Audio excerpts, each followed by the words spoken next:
নমস্কার বন্ধুরা, আজকে আমি টাকা আদায়ের একটা রেমেডি শেয়ার করব।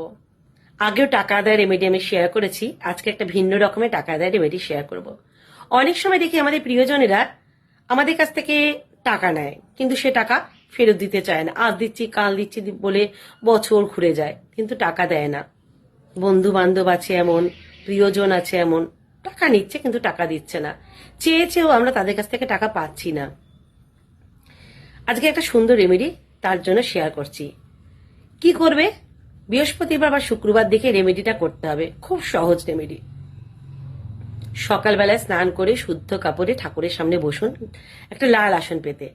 সামনে নিন একটা কাচের বাটি, বাটির মধ্যে দিন 11টি আতপ চাল, সঙ্গে তার মধ্যে দিন একটু সন্দব লবণ, 1 চিমটি সন্দব লবণ, 2টি লবঙ্গ আর একটু এলাচের গুঁড়ো। এলাচটা আগে থেকে গুঁড়ো করে রেখে দেবেন।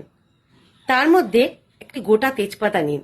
গোটা তেজপাতার মধ্যে যে ব্যক্তি আপনার কাছ থেকে টাকা নিয়েছে তার নামটা লিখুন লাল কালি বা সবুজ কালি দিয়ে। নিয়ে বাটির মধ্যে সমস্ত উপকরণগুলো রাখুন।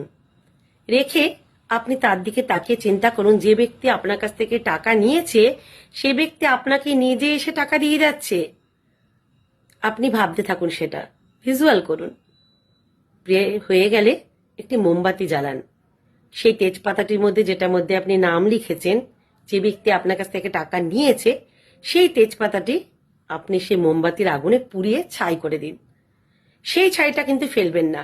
সেই বাটির মধ্যে যা যা উপকরণ রেখেছেন সেই উপকরণের সাথে মিশিয়ে দিন। মিশিয়ে জানলা দিয়ে ইউনিভার্সের উদ্দেশ্যে ফু দিয়ে উড়িয়ে দিন।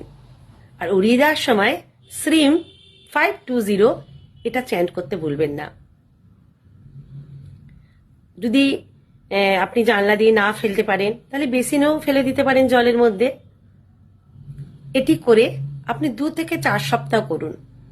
দেখবেন যারা আপনার কাছ থেকে টাকা নিয়েছে তারা নিজেরা এসে আপনাকে টাকা ফিরিয়ে দিয়ে যাবে।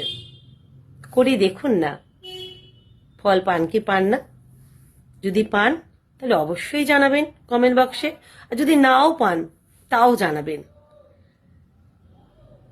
মানে কিছু মানুষের, সত্যি কথা বলতে, কিছু মানুষের অনেক সময় লেগে যায় টোটকাগুলো কাজ করতে, বা কিছু মানুষের খুব তাড়াতাড়ি কাজ করে যায়। বিশ্বাস সহকারে, ভক্তি সহকারে কোনো কাজ যদি করা যায় সেটা কিন্তু তাড়াতাড়ি সফল হয়। তো এই ছিল আজকের টোটকা, করে দেখুন। ফলাফল যদি পান তাহলে অবশ্যই জানাতে ভুলবেন না।